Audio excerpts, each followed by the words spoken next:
അധ്യായം 7. പേർഷ്യ രാജാവായ അർത്താക്സർക്സസിന്റെ ഭരണകാലത്ത് സെറായായുടെ മകനായ എസ്ര ബാബിലോണിൽ നിന്ന് പുറപ്പെട്ടു. ഹിൽക്കിയായുടെ മകൻ അസറിയായുടെ മകനായിരുന്നു സെറായ. ഹിൽക്കിയ ഷല്ലൂമിന്റെയും അവൻ സാദോക്കിന്റെയും സാദോക്ക് അഹിത്തൂബിന്റെയും മകനായിരുന്നു.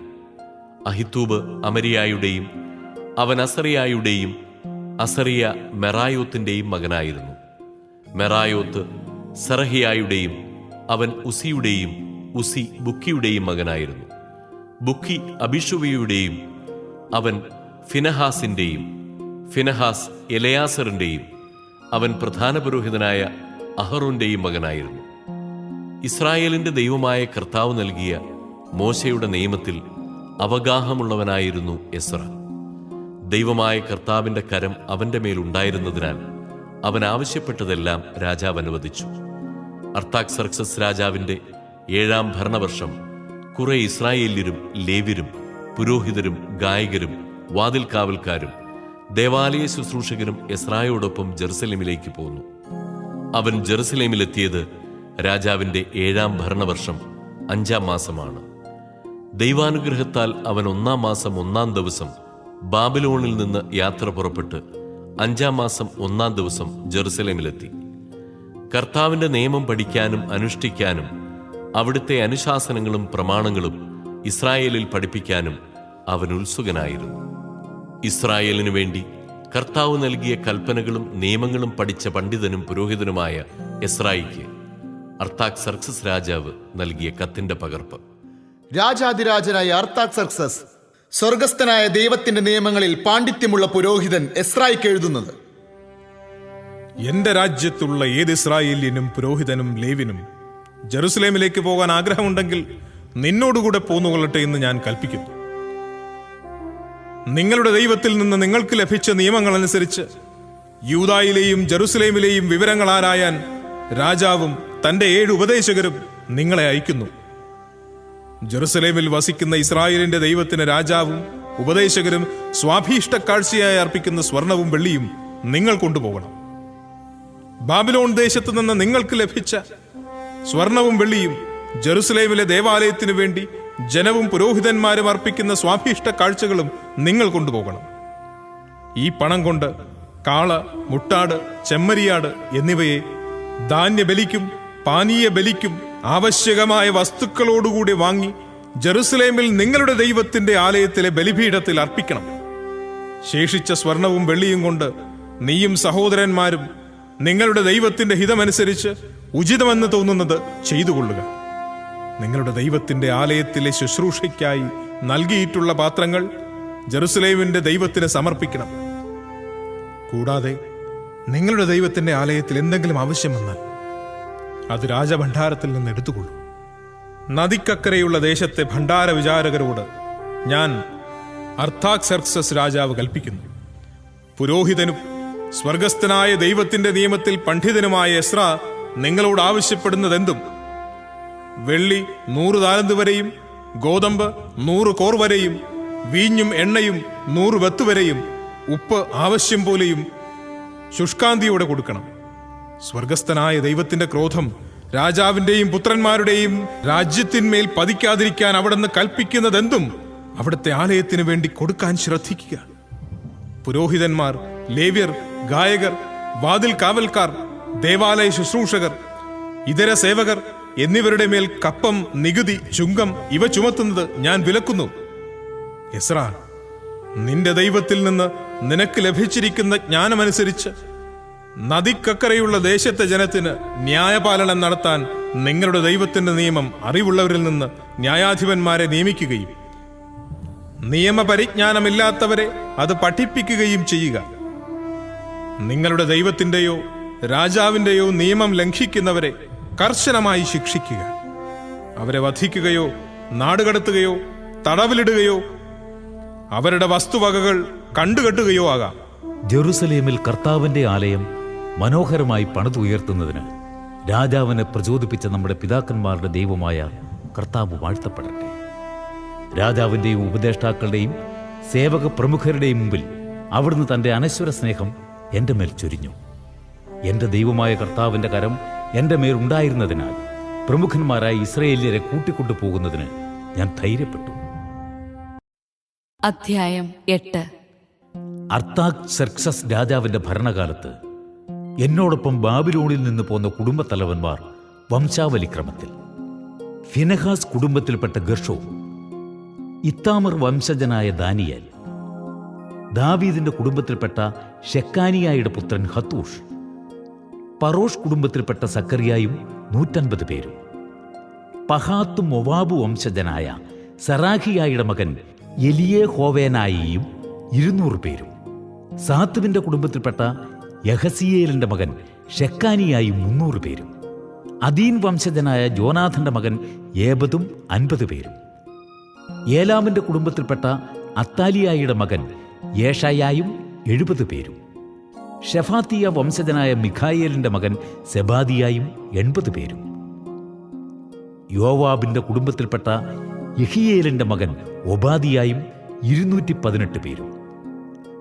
ബാനി വംശജനായ യോസിഫിയായുടെ മകൻ ഷെലോമിത്തും 160 പേരും, ബേബായിയുടെ കുടുംബത്തിൽപ്പെട്ട ബേബായിയുടെ മകൻ സഖറിയായും 28 പേരും, അസ്ഗാദിന്റെ കുടുംബത്തിൽപ്പെട്ട ഹക്കാത്താനിന്റെ മകൻ യോഹനാനും 110 പേരും, അദോനിക്കാമിന്റെ കുടുംബത്തിൽപ്പെട്ട എലിഫെലേത്ത്, യവുവേൽ, ഷെമായ എന്നിവരും 60 പേരും.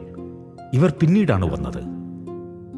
ബിഗ്വായ് വംശജനായ ഉത്തായിയും സക്കൂറും 70 പേരും. അഹാവയിലേക്ക് ഒഴുകുന്ന നദിയുടെ തീരത്ത് ഞാൻ അവരെ ഒരുമിച്ച് കൂട്ടി. അവിടെ ഞങ്ങൾ 3 ദിവസം താവളമടിച്ചു. പുരോഹിതന്മാരെയും ജനത്തെയും പരിശോധിച്ചപ്പോൾ ലേവിയുടെ പുത്രന്മാരാരുമില്ലെന്ന് മനസ്സിലായി. അപ്പോൾ ഞാൻ എലിയേസർ, അരിയേൽ, ഷെമായ, എൽനാഥാൻ, യാരിബ്, എൽനാഥാൻ, നാഥാൻ, സക്കറിയ, മെഷൂലാം എന്നീ പ്രമുഖന്മാർക്കും യോയാറിബ്, എൽനാഥാൻ എന്നീ പ്രതിഭാശാലികൾക്കും ആളയച്ചു. ഞാൻ അവരെ കാസിഫിയായിലെ പ്രമുഖനായ ഇദ്ദോയുടെ അടുക്കലേക്ക് അയച്ചു. ഞങ്ങൾക്ക് ദേവാലയ ശുശ്രൂഷകരെ അയച്ചു തരണമെന്ന് കാസിഫിയായിലെ ദേവാലയ ശുശ്രൂഷകരായ ഇദ്ദോയോടും സഹോദരന്മാരോടും അഭ്യർത്ഥിക്കാനാണ് അവരെ അയച്ചത്. ദൈവകൃപയാൽ ഇസ്രായേലിന്റെ പുത്രനായ ലേവിയുടെ മകൻ മഹ്ലിയുടെ കുടുംബത്തിൽപ്പെട്ട വിവേകിയായ ഷെർബിയായെയും അവന്റെ പുത്രന്മാരും ബന്ധുജനങ്ങളുമായി 18 പേരെയും അവർ കൊണ്ടുവന്നു. ഹസാബിയായെയും അവനോടൊപ്പം മെറാറി കുടുംബത്തിൽപ്പെട്ട യഷായായെയും അവന്റെ പുത്രന്മാരും ബന്ധുക്കളുമായി 20 പേരെയും അവർ കൊണ്ടുവന്നു.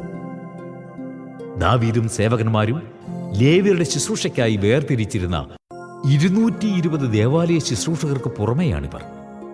ഇവരുടെ പേര് പട്ടികയിലുണ്ട്. ദൈവസന്നിധിയിൽ ഞങ്ങളെ തന്നെ എളിമപ്പെടുത്തുന്നതിനും മക്കളോടും വസ്തുവകകളോടും കൂടെയുള്ള ഞങ്ങളുടെ യാത്ര സുഗമമാക്കുന്നതിനും വേണ്ടി ദൈവത്തോട് പ്രാർത്ഥിക്കുന്നതിന് ആഹാവ നദീതീരത്ത് വെച്ച് ഞാൻ ഒരു ഉപവാസം പ്രഖ്യാപിച്ചു.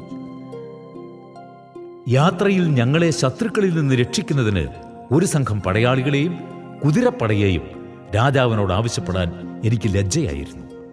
കാരണം ദൈവത്തെ അന്വേഷിക്കുന്നവരുടെ മേൽ അവിടുത്തെ കാരുണ്യമുണ്ടായിരിക്കുമെന്നും ദൈവത്തെ ഉപേക്ഷിക്കുന്നവരുടെ മേൽ അവിടുത്തെ ക്രോധം ശക്തമായി നിപതിക്കുമെന്നും ഞങ്ങൾ രാജാവിനോട് പറഞ്ഞിട്ടുണ്ടായിരുന്നു. അതിനാൽ ഞങ്ങൾ ഉപവസിച്ച് ദൈവത്തോട് യാചിക്കുകയും അവിടുന്ന് ഞങ്ങളുടെ പ്രാർത്ഥന കേൾക്കുകയും ചെയ്തു. പ്രമുഖരായ 12 പുരോഹിതന്മാരെ ഞാൻ തിരഞ്ഞെടുത്തു. ഷെർബിയായും ഹഷാബിയായും അവരുടെ ബന്ധുക്കളായ 10 പേരും. രാജാവും ഉപദേശകരും പ്രഭുക്കന്മാരും അവിടെ സന്നിഹിതരായ ഇസ്രായേൽ മുഴുവനും ഞങ്ങളുടെ ദൈവത്തിന്റെ ആലയത്തിന് വേണ്ടി കാഴ്ചയായി അർപ്പിച്ച സ്വർണവും വെള്ളിയും പാത്രങ്ങളും ഞാൻ അവരെ തൂക്കിയേൽപ്പിച്ചു. 650 താലന്ത് വെള്ളി, 100 താലന്ത് വരുന്ന 50 വെള്ളിപ്പാത്രങ്ങൾ, 100 താലന്ത് സ്വർണം, 1000 ദാരിക് വരുന്ന 20 സ്വർണപാത്രങ്ങൾ, സ്വർണം പോലെ അമൂല്യവും തിളങ്ങുന്നതുമായ 2 ഓട്ടുപാത്രങ്ങൾ. ഇവയാണ് ഞാൻ തൂക്കിയേൽപ്പിച്ചത്. ഞാൻ അവരോട് പറഞ്ഞു, നിങ്ങൾ കർത്താവിന് വിശുദ്ധരാണ്, ഈ പാത്രങ്ങളും വിശുദ്ധമാണ്. ഈ സ്വർണവും വെള്ളിയും നിങ്ങളുടെ പിതാക്കന്മാരുടെ ദൈവമായ കർത്താവിനുള്ള സ്വാഭീഷ്ട കാഴ്ചകളാണ്. കർത്താവിന്റെ ആലയത്തിലെത്തി അവിടുത്തെ അറകൾക്കുള്ളിൽ വെച്ച് പ്രധാന പുരോഹിതന്മാരുടെയും ലേവ്യരുടെയും ജെറുസലേമിലുള്ള ഇസ്രായേൽ കുടുംബ തലവന്മാരുടെയും മുൻപാകെ തൂക്കി ഏൽപ്പിക്കുന്നത് വരെ അവ സൂക്ഷിക്കുക. അങ്ങനെ പുരോഹിതന്മാരും ലേവ്യരും ജെറുസലേമിൽ ദേവാലയത്തിലേക്ക് കൊണ്ടുപോകുന്നതിന് സ്വർണവും വെള്ളിയും പാത്രങ്ങളും തൂക്കം ബോധ്യപ്പെട്ട് ഏറ്റുവാങ്ങി. 1-ാം മാസം 12-ാം ദിവസം ഞങ്ങൾ അഹാവ നദീതീരത്ത് നിന്ന് ജെറുസലേമിലേക്ക് പുറപ്പെട്ടു. ദൈവത്തിന്റെ കരം ഞങ്ങളോടുകൂടെ ഉണ്ടായിരുന്നു. അവിടുന്ന് ഞങ്ങളെ ശത്രുക്കളിൽ നിന്നും വഴിയിലുള്ള അപകടങ്ങളിൽ നിന്നും രക്ഷിച്ചു. ഞങ്ങൾ ജെറുസലേമിലെത്തി 3 ദിവസം വിശ്രമിച്ചു. 4-ാം ദിവസം ഞങ്ങളുടെ ദൈവത്തിന്റെ ആലയത്തിൽ വെച്ച് ഊറിയായുടെ മകനും പുരോഹിതനുമായ മെറെമോത്തിനെ സ്വർണവും വെള്ളിയും പാത്രങ്ങളും തൂക്കിയേൽപ്പിച്ചു. ഫിനെഹാസിന്റെ മകൻ എലയാസറും ലേവ്യരും യെശുവയുടെ മകൻ യോസബാദും ബിന്നൂയിയുടെ മകൻ നൊവാദിയായും അവനോടൊപ്പം ഉണ്ടായിരുന്നു. അവയുടെ എണ്ണവും തൂക്കവും തിട്ടപ്പെടുത്തി കുറിച്ചു വെച്ചു. മടങ്ങിയെത്തിയ പ്രവാസികൾ ഇസ്രായേൽ ജനത്തിനു വേണ്ടി 12 കാള, 96 മുട്ടാട്, 77 ചെമ്മരിയാട് എന്നിവയെ ദഹനബലിയായും 12 മുട്ടാടിനെ പാപപരിഹാര ബലിയായും ഇസ്രായേലിന്റെ ദൈവത്തിന് അർപ്പിച്ചു. ഇതെല്ലാം കർത്താവിനുള്ള ദഹനബലിയാണ്. അവർ രാജകൽപ്പന പ്രഭുക്കന്മാരെയും നദിക്കരയുള്ള ഇടപ്രഭുക്കന്മാരെയും ദേശാധിപതികളെയും ഏൽപ്പിച്ചു. അവർ ജനത്തിനും ദേവാലയത്തിനും സഹായം നൽകി. അധ്യായം 9. ഇത്രയുമായപ്പോൾ ജനനേതാക്കന്മാരിൽ ചിലർ എന്നെ സമീപിച്ചു പറഞ്ഞു, ഇസ്രായേൽ ജനവും പുരോഹിതന്മാരും ലേവ്യരും കാനാന്യർ, ഹിത്യർ, പെരീസ്യർ, ജബൂസ്യർ, അമോന്യർ, മൊവാബ്യർ, ഈജിപ്തുകാർ, അമൂര്യർ എന്നിവരിൽ നിന്ന് അകന്നു വർത്തിക്കാതെ അവരുടെ മ്ലേച്ഛതകളിൽ മുഴുകിയിരിക്കുന്നു. ഇസ്രായേലിയർ തങ്ങൾക്കും തങ്ങളുടെ പുത്രന്മാർക്കും ഭാര്യമാരായി അവരുടെ പുത്രിമാരെ സ്വീകരിച്ചു. അങ്ങനെ വിശുദ്ധ വംശം തദ്ദേശവാസികളുമായി കലർന്ന് അശുദ്ധമായി. ഈ അവിശ്വസ്തതയിൽ മുന്നിട്ട് നിൽക്കുന്നത് ശുശ്രൂഷകരും നേതാക്കളുമാണ്. ഇത് കേട്ട് ഞാൻ വസ്ത്രവും മേലങ്കിയും കീറി മുടിയും താടിയും വലിച്ചു പറിച്ചു സ്തബ്ധനായി ഇരുന്നു. സായാഹ്ന ബലിയുടെ സമയം വരെ ഞാൻ അങ്ങനെയിരുന്നു. മടങ്ങിയെത്തിയ പ്രവാസികളുടെ അവിശ്വസ്തതയെക്കുറിച്ച് ഇസ്രായേലിന്റെ ദൈവം അരുളിച്ചെയ്ത വാക്ക് കേട്ട് പരിഭ്രാന്തരായ എല്ലാവരും എന്റെ ചുറ്റും കൂടി. സായാഹ്ന ബലിയുടെ സമയത്ത് ഞാൻ ഉപവാസത്തിൽ നിന്ന് എഴുന്നേറ്റ് കീറിയ വസ്ത്രവും മേലങ്കയുമായി മുട്ടിന്മേൽ വീണ് എന്റെ ദൈവമായ കർത്താവിന്റെ നേർക്ക് കൈകൾ ഉയർത്തി അപേക്ഷിച്ചു. എന്റെ ദൈവമേ, അങ്ങയുടെ നേർക്ക് മുഖമുയർത്താൻ ഞാൻ ലജ്ജിക്കുന്നു. എന്തെന്നാൽ ഞങ്ങളുടെ തിന്മകൾ തലയ്ക്ക് മീതെ ഉയർന്നിരിക്കുന്നു. ഞങ്ങളുടെ പാപം ആകാശത്തോളം എത്തിയിരിക്കുന്നു. ഞങ്ങൾ പിതാക്കന്മാരുടെ കാലം മുതൽ ഇന്ന് വരെ വലിയ പാപം ചെയ്തിരിക്കുന്നു. ഞങ്ങളുടെ അകൃത്യങ്ങൾ നിമിത്തം ഞങ്ങളും ഞങ്ങളുടെ രാജാക്കന്മാരും പുരോഹിതന്മാരും ഇന്നത്തെ പോലെ അന്യരാജാക്കന്മാരുടെ കരങ്ങളിൽ വാളിനും പ്രവാസത്തിനും കവർച്ചയ്ക്കും വർദ്ധിച്ച നിന്ദനത്തിനും ഏൽപ്പിക്കപ്പെട്ടു. ഞങ്ങളിൽ ഒരു വിഭാഗത്തെ അവശേഷിപ്പിക്കുകയും അതിന് അവിടുത്തെ വിശുദ്ധ സ്ഥലത്ത് അഭയസ്ഥാനം നൽകുകയും ചെയ്തു. ഞങ്ങളുടെ ദൈവമായ കർത്താവ് ഞങ്ങളോട് ക്ഷണനേരത്തേക്ക് കരുണ കാണിച്ചിരിക്കുന്നു. അങ്ങനെ ഞങ്ങളുടെ ബന്ധനത്തിൽ ആശ്വാസം തന്ന് ഞങ്ങളുടെ കണ്ണുകൾക്ക് തിളക്കം കൂട്ടി. ഞങ്ങൾ അടിമകളാണ്. ഞങ്ങളുടെ ദൈവം അടിമത്തത്തിൽ ഞങ്ങളെ ഉപേക്ഷിച്ചില്ല. പേർഷ്യ രാജാക്കന്മാരുടെ മുമ്പിൽ അവിടുന്ന് തന്റെ അനശ്വര സ്നേഹം ഞങ്ങളോട് കാണിച്ചു. ഞങ്ങളുടെ ദൈവത്തിന്റെ ആലയം കേടുപാടുകൾ പോക്കി പണി തീർക്കുന്നതിന് അവർ ഞങ്ങളെ ഉത്തേജിപ്പിക്കുകയും യൂദായിലും ജെറുസലേമിലും ഞങ്ങൾക്ക് സംരക്ഷണം നൽകുകയും ചെയ്തു. ഞങ്ങളുടെ ദൈവമേ, ഇപ്പോൾ ഞങ്ങൾ എന്തു പറയേണ്ടു? ഞങ്ങൾ അങ്ങയുടെ കൽപ്പനകൾ ലംഘിച്ചു. അവിടുത്തെ ദാസന്മാരായ പ്രവാചകന്മാരിലൂടെ അങ്ങ് അരുളി ചെയ്തു. നിങ്ങൾ അവകാശമാക്കാൻ പോകുന്ന ദേശം തദ്ദേശവാസികളുടെ മ്ലേച്ഛതകൾ കൊണ്ട് മലിനമാണ്. അവർ അത് ഒരറ്റം മുതൽ മറ്റേ അറ്റം വരെ മ്ലേച്ഛതകൾ കൊണ്ട് നിറച്ചിരിക്കുന്നു. അതിനാൽ നിങ്ങളുടെ പുത്രിമാർ അവരുടെ പുത്രന്മാർക്കോ അവരുടെ പുത്രിമാർ നിങ്ങളുടെ പുത്രന്മാർക്കോ ഭാര്യമാരാകരുത്. അവരുടെ സമാധാനവും സമൃദ്ധിയും തേടുകയുമരുത്.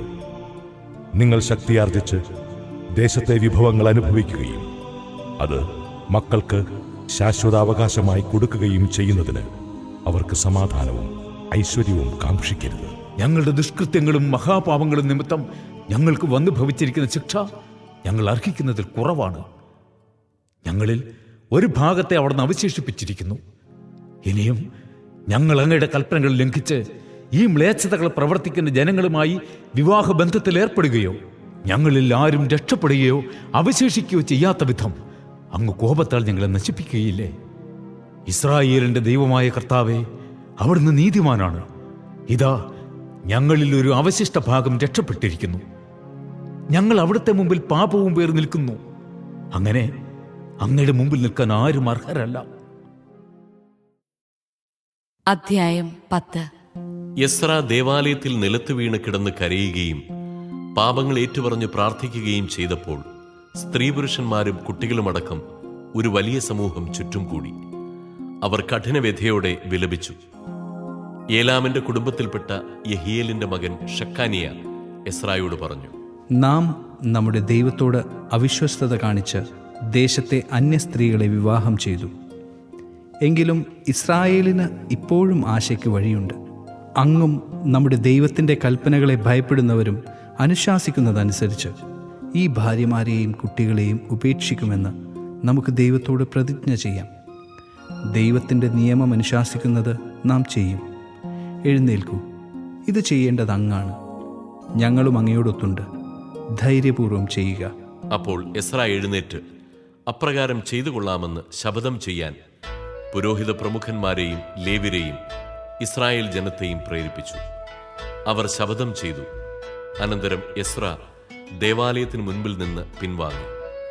എലിയാഷിമിന്റെ മകൻ യഹോഹനാന്റെ മുറിയിൽ ചെന്നു. ഭക്ഷണപാനീയങ്ങൾ ഒന്നും കഴിക്കാതെ പ്രവാസികളുടെ അവിശ്വസ്തതയെക്കുറിച്ച് വിലപിച്ചുകൊണ്ട് അവൻ രാത്രി കഴിച്ചു. യൂദായിലും ജെറുസലേമിലും അവൻ വിളംബരം ചെയ്തു, മടങ്ങിയെത്തിയ പ്രവാസികളെല്ലാവരും ജെറുസലേമിൽ ഒരുമിച്ച് കൂടട്ടെ. 3 ദിവസത്തിനകം വരാതിരിക്കുന്നവന്റെ വസ്തുവകകൾ ശുശ്രൂഷകന്മാരുടെയും ശ്രേഷ്ഠന്മാരുടെയും ആജ്ഞ അനുസരിച്ച് കണ്ടുകെട്ടുകയും പ്രവാസികളുടെ സമൂഹത്തിൽ നിന്ന് അവനെ ബഹിഷ്കരിക്കുകയും ചെയ്യും. 3 ദിവസത്തിനുള്ളിൽ യൂദാ ബെഞ്ചമിൻ ഗോത്രജർ ജെറുസലേമിൽ സമ്മേളിച്ചു. 9-ാം മാസം 20-ാം ദിവസമായിരുന്നു അത്. ദേവാലയത്തിൽ സമ്മേളിച്ച അവർ ഭയവും പേമാരിയും നിമിത്തം വിറയ്ക്കുന്നുണ്ടായിരുന്നു. പുരോഹിതൻ എസ്രാ അവരെ അഭിസംബോധന ചെയ്തു പറഞ്ഞു, നിങ്ങൾ നിയമം ലംഘിച്ച് അന്യസ്ത്രീകളെ വിവാഹം ചെയ്യുകയും ഇസ്രായേലിന്റെ പാപം വർദ്ധിപ്പിക്കുകയും ചെയ്തു. അതിനാൽ ഇപ്പോൾ നിങ്ങളുടെ പിതാക്കന്മാരുടെ ദൈവമായ കർത്താവിനോട് പാപം ഏറ്റുപറയുകയും അവിടുത്തെ ഹിതം അനുവർത്തിക്കുകയും ചെയ്യുവിൻ. ദേശവാസികളിൽ നിന്നും അന്യ സ്ത്രീകളിൽ നിന്നും ഒഴിഞ്ഞു നിൽക്കുവിൻ. അപ്പോൾ സമൂഹം മുഴുവൻ ഉച്ചത്തിൽ പ്രതിവചിച്ചു, അങ്ങനെ തന്നെ അങ്ങ് പറഞ്ഞതുപോലെ ഞങ്ങൾ ചെയ്യും. ജനം വളരെയുണ്ട്. ഇത് പേമാരിയുടെ കാലവുമാണ്. ഞങ്ങൾക്ക് പുറത്തു നിൽക്കാനാവില്ല. ഇത് 1-2 ദിവസം കൊണ്ട് തീരുന്ന കാര്യമല്ല. ഞങ്ങൾ അത്രയ്ക്ക് അപരാധം ചെയ്തിരിക്കുന്നു.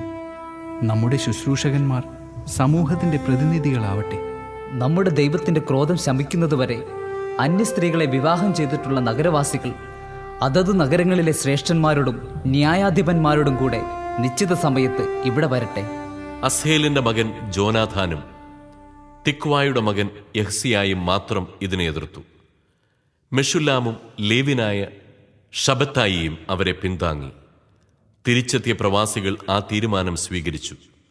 പുരോഹിതൻ എസ്രാ കുടുംബത്തലവന്മാരിൽ നിന്ന് ആളുകളെ തിരഞ്ഞെടുത്ത് പേരു രേഖപ്പെടുത്തി. 10-ാം മാസം 1-ാം ദിവസം അവർ അന്വേഷണം ആരംഭിക്കാൻ സമ്മേളിച്ചു. 1-ാം മാസം 1-ാം ദിവസമായപ്പോൾ അന്യസ്ത്രീകളെ വിവാഹം ചെയ്തിരുന്നവരുടെ വിചാരണ പൂർത്തിയായി. പുരോഹിതപുത്രന്മാരിൽ അന്യസ്ത്രീകളെ വിവാഹം ചെയ്തവർ യോസാദാക്കിന്റെ മകൻ യശുവയുടെയും സഹോദരന്മാരുടെയും സന്തതികളിൽപ്പെട്ട മാസയ, എലിയേസർ, യാറിബ്, ഗദാലിയ. ഇവർ തങ്ങളുടെ ഭാര്യമാരെ ഉപേക്ഷിക്കാമെന്ന് പ്രതിജ്ഞ ചെയ്യുകയും ആട്ടിൻപറ്റത്തിൽ നിന്ന് ഒരു മുട്ടാടിനെ പാപപരിഹാര ബലിയായി അർപ്പിക്കുകയും ചെയ്തു. ഇമ്മറിന്റെ പുത്രന്മാരിൽ ഹനാനി, സബാദിയ. ഹാരിമിന്റെ പുത്രന്മാരിൽ മാസയ, ഏലിയ, ഷമായ, യഹിയേൽ, ഉസിയ. പഷൂറിന്റെ പുത്രന്മാരിൽ എലിയോവേനായി, മാസയ, ഇസ്മായേൽ, നെത്തനേൽ, യോസബാദ്, എലാസ. ലേവരിൽ യോസബാദ്, ഷിമയി, കെലായ, അതായത് കെലീത്ത, പെത്താഹിയ, യൂദ, എലിയേസർ. ഗായകരിൽ എലിയാഷിബ്. വാതിൽക്കാവൽക്കാരിൽ ഷല്ലൂം, തെലെം, ഊറി. ജനത്തിൽ പാറോഷിന്റെ പുത്രന്മാരിൽ റാമിയ, ഇസിയ, മൽക്കിയ, മിയാമിൻ, എലയാസർ, ഹഷാബിയ, ബനായ. ഏലാമിന്റെ പുത്രന്മാരിൽ മത്താനിയ, സഖറിയ, യഹിയേൽ, അബ്ദ അബ്ദി, യെറമൂത്ത്, ഏലിയ.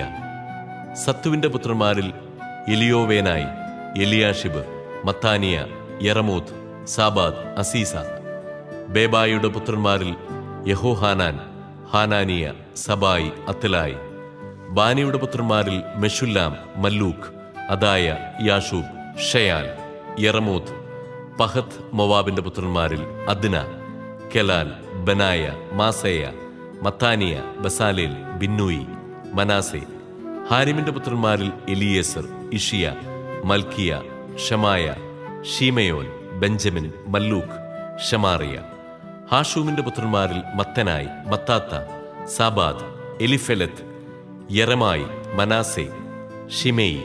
ബാനിയുടെ പുത്രന്മാരിൽ മാദായി, അമ്രാം, യുവേൽ, ബനായ, ബദേയ, കെലൂഹി, വാനിയ, മെറമോത്ത്, ഏലിയാഷിബ്, മത്താനിയ, മത്തേനായി, യാസു. ബിന്നൂയിയുടെ പുത്രന്മാരിൽ ഷിമയി, ഷെലമിയ, നാഥാൻ, അദായ, മഗ്നദേബായി, ഷാഷായ്, ഷാറായ്, അസറേൽ, ഷെലമിയ, ഷമറിയ, ഷല്ലൂം, അമരിയ, ജോസഫ്. നെബോയുടെ പുത്രന്മാരിൽ ജയിയേൽ, മത്തിത്തിയ, സാബാദ്, സെബീന, യദ്ദായ്, ജോയൽ, ബനായ എന്നിവർ അന്യസ്ത്രീകളെ വിവാഹം ചെയ്തവരായിരുന്നു. അവർ ഭാര്യമാരെയും മക്കളെയും ഉപേക്ഷിച്ചു.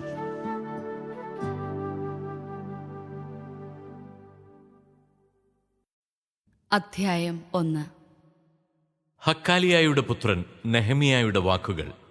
അർത്താക്സെർക്സസിന്റെ 20-ാം ഭരണവർഷം കിസ്ലേവ് മാസം ഞാൻ തലസ്ഥാനമായ സൂസായിലായിരുന്നു.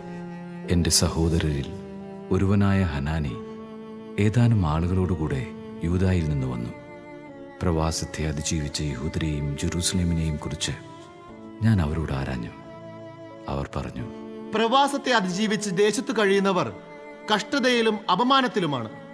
ജെറുസലേം മതിലുകൾ തകർന്ന് കവാടം അഗ്നിക്കിരയായി അതേപടി കിടക്കുന്നു. ഇതുകേട്ട് ഞാൻ നിലത്തിരുന്ന് കരഞ്ഞു. ദിവസങ്ങളോളം വിലപിക്കുകയും ഉപവസിക്കുകയും ചെയ്തു. സ്വർഗസ്ഥനായ ദൈവത്തിൻ്റെ സന്നിധിയിൽ ഞാൻ പ്രാർത്ഥിച്ചു.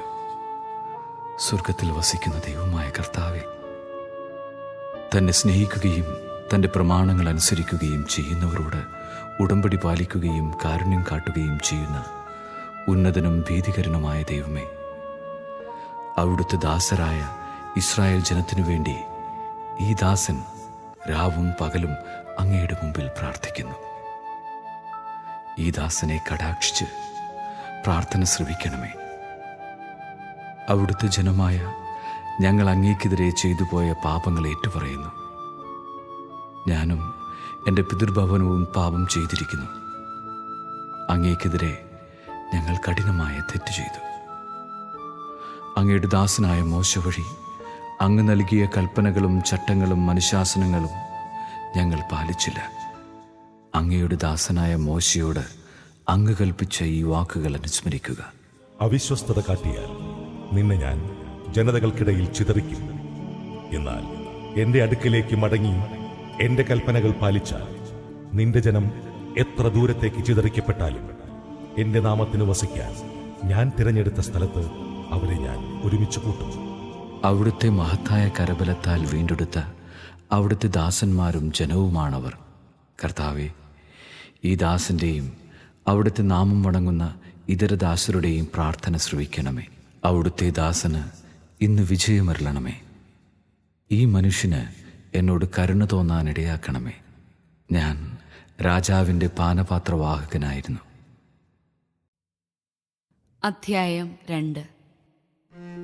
ആർത്താക്സക്സസ് രാജാവിൻ്റെ 20-ാം ഭരണവർഷം നീസാൻ മാസം ഞാൻ രാജാവിന് വീഞ്ഞു പകർന്നു കൊടുത്തു. ഇതിനു മുമ്പ് മ്ലാനവദനായി രാജാവ് എന്നെ കണ്ടിട്ടില്ല. രാജാവ് എന്നോട് ചോദിച്ചു, രോഗമില്ലാതിരുന്നിട്ടും എന്തേ നിന്റെ മുഖം മ്ലാനമായിരിക്കുന്നു? ഹൃദയവ്യഥയല്ലാതെ മറ്റൊന്നല്ലത്. അപ്പോൾ ഭയത്തോടെ ഞാൻ പറഞ്ഞു, രാജാവ് നീണാൾ വാഴട്ടെ. എൻ്റെ പിതാക്കന്മാർ നിദ്രകൊള്ളുന്ന നഗര കവാടങ്ങൾ കത്തിശൂന്യമായി കിടക്കുമ്പോൾ എൻ്റെ മുഖം എങ്ങനെ പ്രസന്നമാകും? രാജാവ് ചോദിച്ചു, എന്താണ് നിന്റെ അപേക്ഷ? സ്വർഗസ്ഥനായ ദൈവത്തോട് പ്രാർത്ഥിച്ചതിന് ശേഷം ഞാൻ രാജാവിനോട് പറഞ്ഞു, രാജാവിന് ഇഷ്ടമെങ്കിൽ, ഈ ദാസനോട് പ്രീതി തോന്നുന്നെങ്കിൽ എൻ്റെ പിതാക്കന്മാർ നിദ്രകൊള്ളുന്ന നഗരം പുനരുദ്ധരിക്കുന്നതിന് എന്നെ യൂദായിലേക്ക് അയച്ചാലും. രാജാവ് ചോദിച്ചു, എത്ര നാളത്തേക്കാണ് നീ പോകുന്നത്? എന്ന് മടങ്ങി വരും? ഞാൻ കാലാവധി പറഞ്ഞു. അവൻ എന്നെ പോകാൻ അനുവദിച്ചു. അപ്പോൾ രാജ്ഞിയും സമീപത്തുണ്ടായിരുന്നു. ഞാൻ രാജാവിനോട് അഭ്യർത്ഥിച്ചു, നദിക്കക്കരെയുള്ള പ്രദേശത്തൂടെ യൂദായിലെത്താനുള്ള അനുവാദത്തിന് അവിടുത്തെ ഭരണാധിപന്മാർക്ക് ദയവായി കത്തുകൾ തന്നാലും. ദേവാലയത്തിൻ്റെ കോട്ടവാതിലുകൾക്കും നഗരഭിത്തിക്കും എനിക്ക് താമസിക്കാനുള്ള വീടിനും ആവശ്യമുള്ള തടി നൽകുന്നതിന് രാജാവിൻ്റെ ധനകാര്യ വിചാരകനായ ആസാഫിനുള്ള കത്തും നൽകിയാലും. എൻ്റെ അപേക്ഷ രാജാവ് അനുവദിച്ചു. ദൈവത്തിൻ്റെ കരുണ എൻ്റെ മേലുണ്ടായിരുന്നു. ഞാൻ നദിക്കക്കരെയുള്ള ഭരണാധിപന്മാരെ സമീപിച്ച് രാജാവിൻ്റെ കത്തുകൾ ഏൽപ്പിച്ചു. രാജാവ് സേനാനായകന്മാരെയും കുതിരപ്പടയാളികളെയും എന്നോടൊപ്പം അയച്ചിട്ടുണ്ടായിരുന്നു. എന്നാൽ ഇസ്രായേൽ ജനത്തിൻ്റെ നന്മയ്ക്കു വേണ്ടി പ്രവർത്തിക്കാൻ ഒരുവൻ വന്നിരിക്കുന്നുവെന്ന് കേട്ട് ഹെറോണ്യനായ സൻബല്ലാത്തും അമോന്യനായ തോബിയ എന്ന ദാസനും അത്യന്തം അസന്തുഷ്ടരായി. ഞാൻ ജെറൂസലേമിലെത്തി 3 ദിവസം അവിടെ കഴിഞ്ഞു. ഞാനും കൂടെയുണ്ടായിരുന്ന ചിലരും രാത്രിയിൽ എഴുന്നേറ്റു. ജെറൂസലേമിനു വേണ്ടി ചെയ്യാൻ എൻ്റെ ദൈവം മനസ്സിൽ തോന്നിച്ചത് ഞാൻ ആരെയും അറിയിച്ചില്ല. സവാരി ചെയ്തിരുന്ന മൃഗമല്ലാതെ വേറൊന്നും കൂടെ ഉണ്ടായിരുന്നില്ല. രാത്രിയിൽ ഞാൻ താഴ്വര വാതിലിലൂടെ കുറുനരിയുറവ കടന്ന് ചവറ്റുവാതിലിലെത്തി. ജെറൂസലേമിൻ്റെ തകർന്ന മതിലുകളും കത്തിനശിച്ച വാതിലുകളും പരിശോധിച്ചു. അവിടെ നിന്ന് ഞാൻ ഉറവവാതിലിലേക്കും രാജവാപിയിലേക്കും പോയി. എന്നാൽ എൻ്റെ സവാരി മൃഗത്തിന് കടന്നു പോകാൻ ഇടയില്ലായിരുന്നു. അതിനാൽ രാത്രിയിൽ ഞാൻ താഴ്വരയിലൂടെ കയറിച്ചെന്ന് മതിൽ പരിശോധിച്ചു. തിരിച്ചു താഴ്വരവാതിലിലൂടെ മടങ്ങിപ്പോന്നു. ഞാൻ എവിടെ പോയെന്നും എന്തു ചെയ്തെന്നും സേനാനായകന്മാർ അറിഞ്ഞില്ല. യഹൂദർ, പുരോഹിതർ, പ്രഭുക്കന്മാർ, സേവകന്മാർ എന്നിവരെയും ജോലിക്കാരെയും ഞാൻ വിവരമറിയിച്ചിരുന്നില്ല. ഞാൻ അവരോട് പറഞ്ഞു, നമ്മുടെ ദുസ്ഥിതി നിങ്ങൾ കാണുന്നില്ലേ? ജെറൂസലേം വാതിലുകൾ കത്തിനശിച്ചു കിടക്കുന്നു. വരുവിൻ, നമുക്ക് ജെറൂസലേമിൻ്റെ മതിൽ പണിയാം. മേലിൽ ഈ അവമതി നമുക്കുണ്ടാകരുത്. എൻ്റെ ദൈവത്തിൻ്റെ കരം എനിക്ക് സഹായത്തിനുണ്ടായിരുന്നെന്നും രാജാവ് എന്നോട് എന്തു പറഞ്ഞെന്നും ഞാൻ അവരെ അറിയിച്ചു. നമുക്ക് പണി തുടങ്ങാം എന്ന് പറഞ്ഞുകൊണ്ട് അവർ ജോലിക്ക് തയ്യാറായി. എന്നാൽ ഹൊറോണ്യനായ സൻബല്ലാത്തും അമോന്യനായ തോബിയ എന്ന ദാസനും അറേബ്യനായ ഗഷേമും ഇത് കേട്ട് ഞങ്ങളെ പരിഹസിച്ചു പറഞ്ഞു, നിങ്ങൾ എന്താണ് ഈ ചെയ്യുന്നത്? രാജാവിനോടാണോ മത്സരം? ഞാൻ മറുപടി നൽകി, സ്വർഗത്തിൻ്റെ ദൈവം ഞങ്ങൾക്ക് വിജയം നൽകും.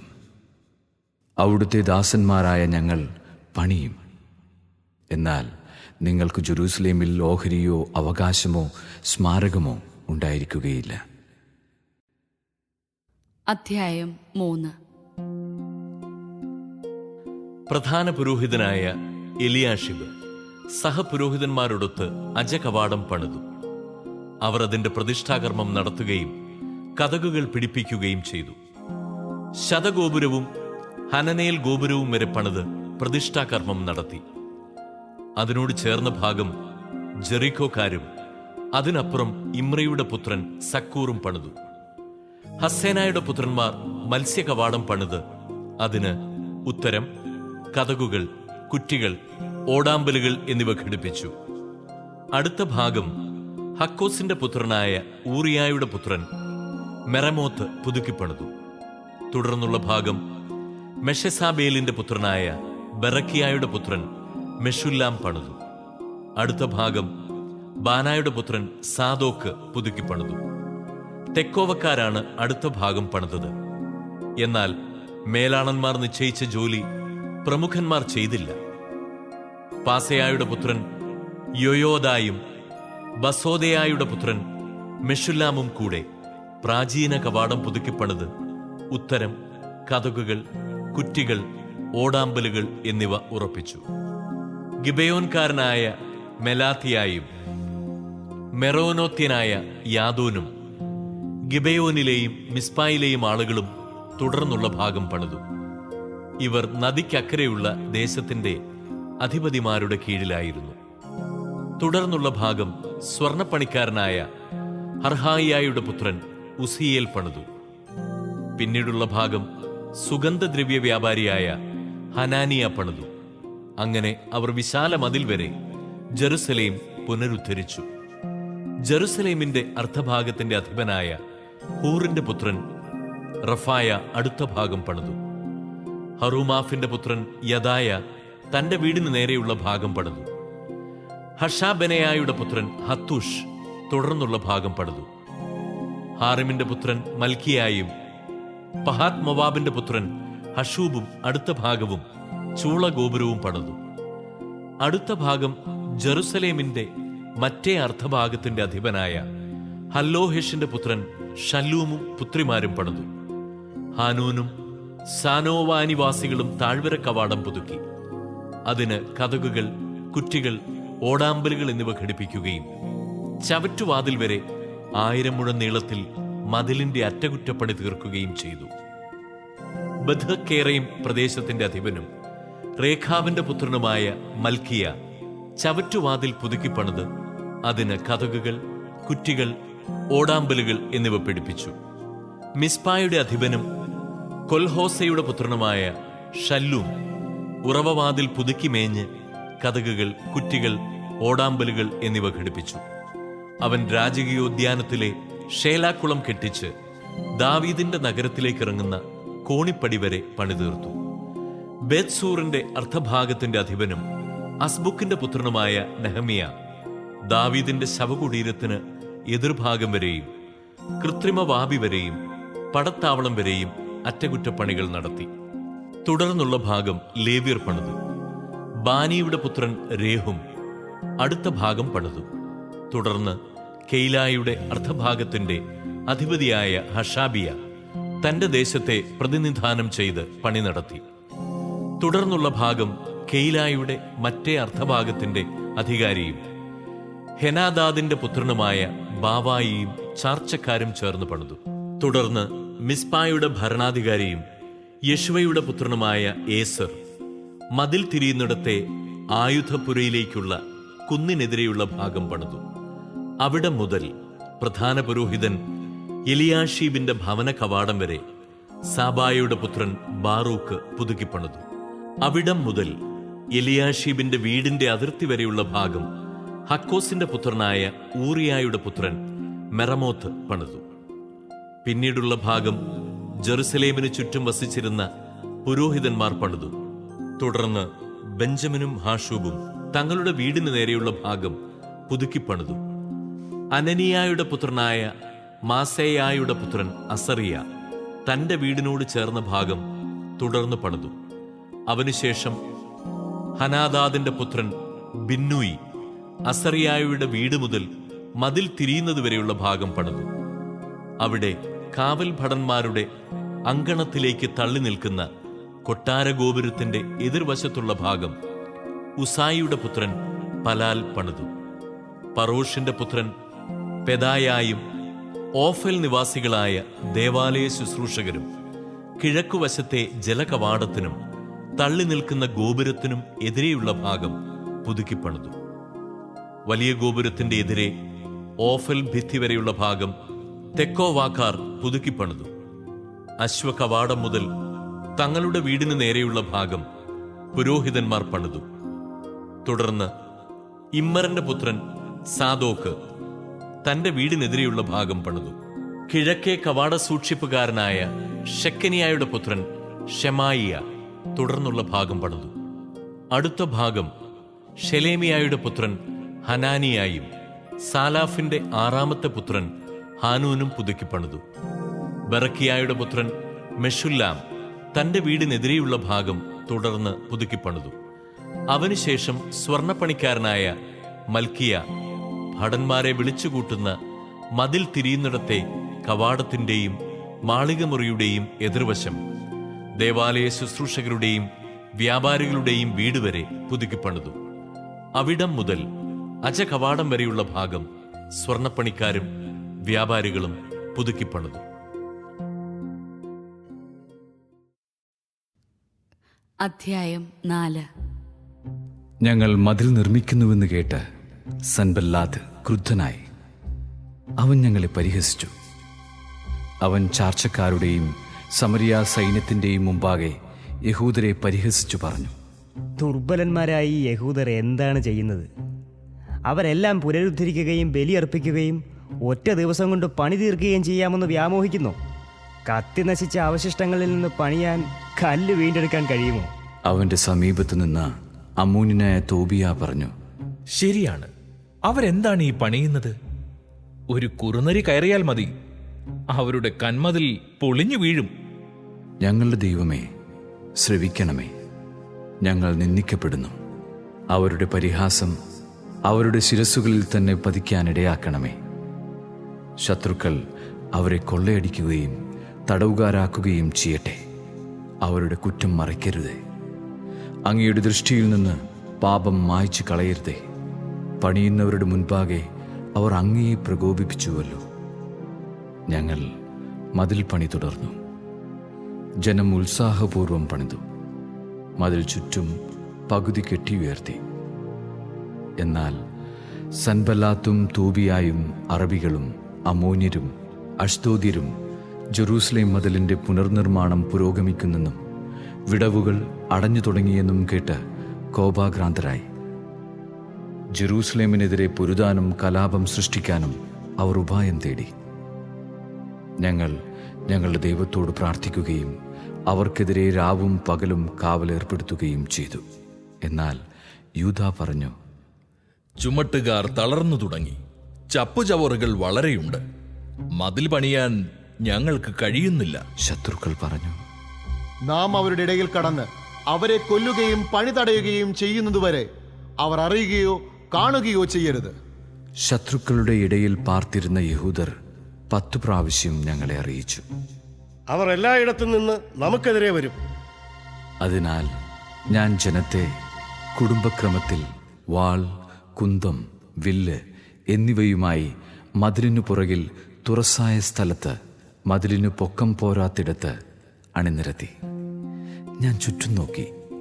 ശ്രേഷ്ഠന്മാരോടും നായകന്മാരോടും ജനത്തോടും പറഞ്ഞു, അവരെ ഭയപ്പെടേണ്ട.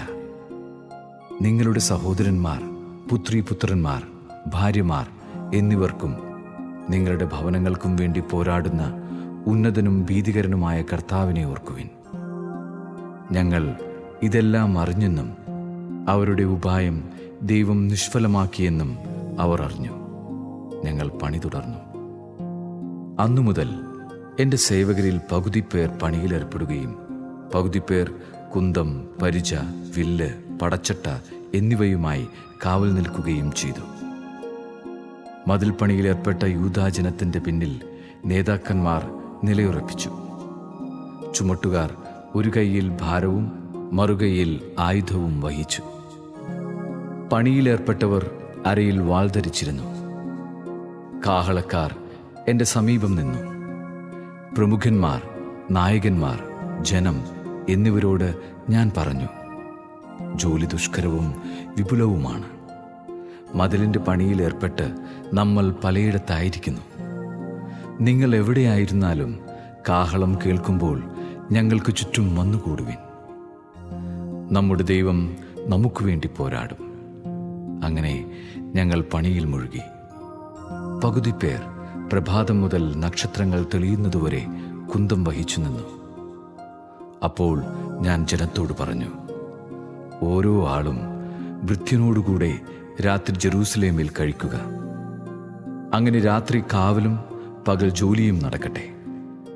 ഞാനും സഹോദരരും ഭൃത്യന്മാരും എന്നെ അനുഗമിച്ച കാവൽക്കാരും വസ്ത്രം മാറ്റിയില്ല. ഓരോരുത്തരും ആയുധമേന്തിയിരുന്നു.